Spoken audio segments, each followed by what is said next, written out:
the central idea behind the Humanitarian Crisis Hub is this. It's that the people who have survived violent conflict are the people who have the most intimate understanding of the conflict and whose voices must be heard a lot more loudly within Australian society and have an influence in the debates that affect that conflict. So that's the fundamental idea behind why we exist. So for this reason, we support refugee and migrant groups and other groups within broader Australian society who are interested in promoting the human rights of people living in war and conflict situations. When we started setting up the Crisis Hub, myself and some researchers who are here today started looking around for other models in the world for similar organisations so that we could learn from their experiences, and we couldn't find anything. We found campaigning organisations that were involved in grassroots campaigning, advocacy, awareness raising, but they didn't focus in on war and conflict. We found human rights organisations who were doing work on human rights, but they didn't necessarily have a community or grassroots focus. There are individual community groups, as we all know, and many people here are from those groups, who are doing work on their countries of origin, and they have a very specific human rights focus on that country. But we couldn't find a model for anything that was all of these things put together. So we came to the conclusion that we are unique. And that is very exciting. It is also slightly daunting because we can't learn from anyone's mistakes, so we're going to have to make our own. But we have many directions that we can go in from here. So I thought I'd just give a quick look at where we might be going in the next couple of years. Our fundamental purpose is to support community groups, and we do this in roughly 4 ways. Firstly is by providing training and in the form of workshops, which is what we're doing at the moment, at the request of community organisations, to do with workshops dealing with issues that can support their campaigning and awareness raising and advocacy. So we've done 6 of those this year, and we have the 7th one on Saturday if anyone wants to come.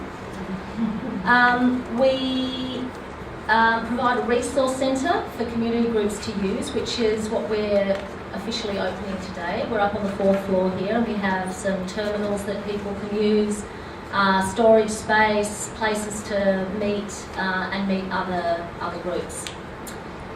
The third area is our website, which we have gotten up and running, and we're hoping to develop quite more substantially in the next couple of years. This is an area that has enormous potential, provided we can get the funding for it.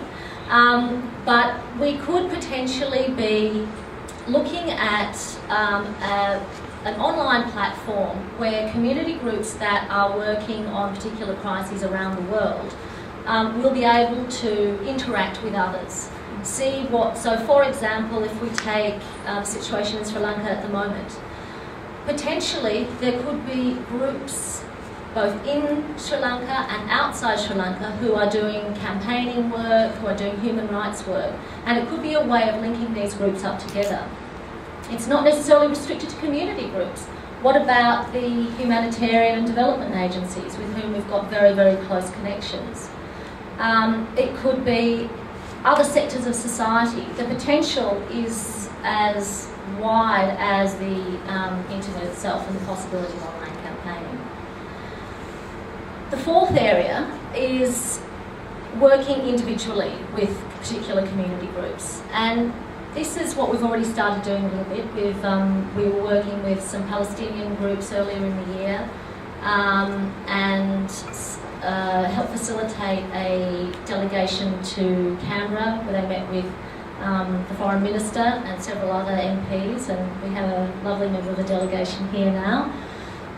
But what was interesting about that was that it wasn't just Palestinian groups getting together, it was joining forces with the World YWCA, with the Uniting Church in Australia, with independent Australian Jewish voices. And so that collection of people made it a much more interesting delegation.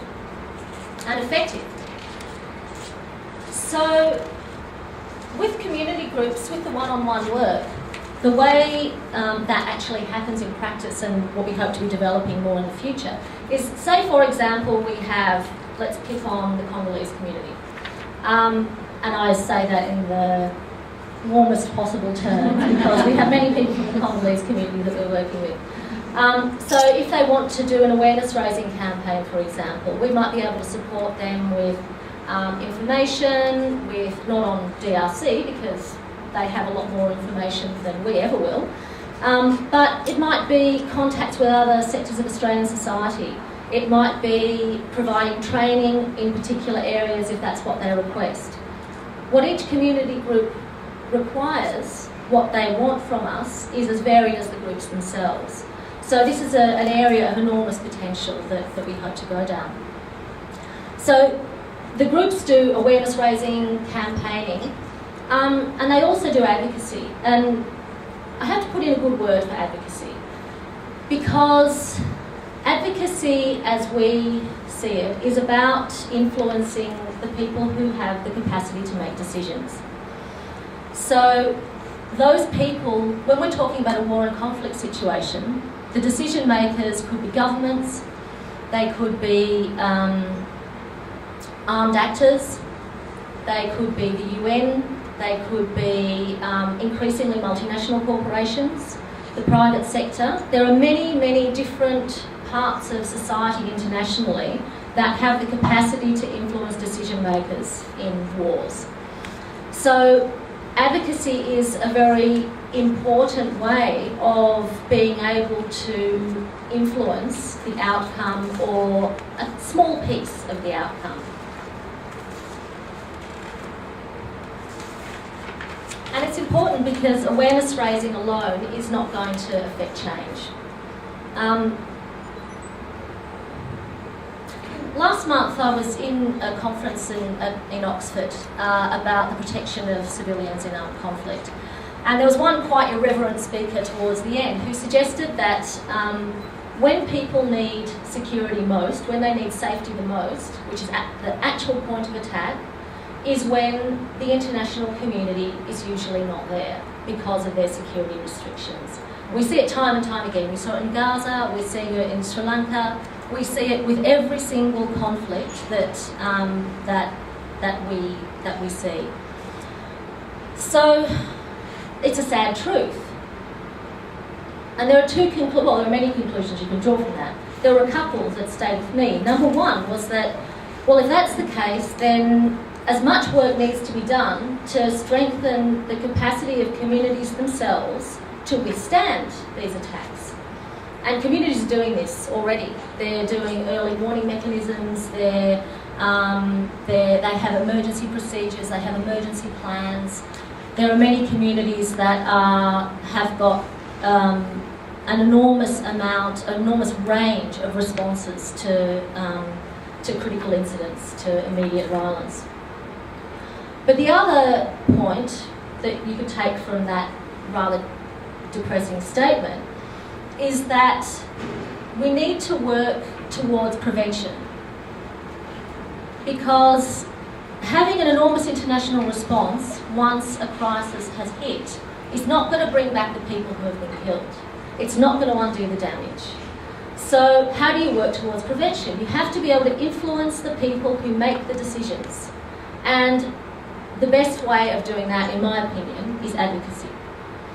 So, and we believe that advocacy done carefully, done strategically, based in international human rights law and international humanitarian law, is a very effective mechanism for contributing to the safety of people in armed conflict.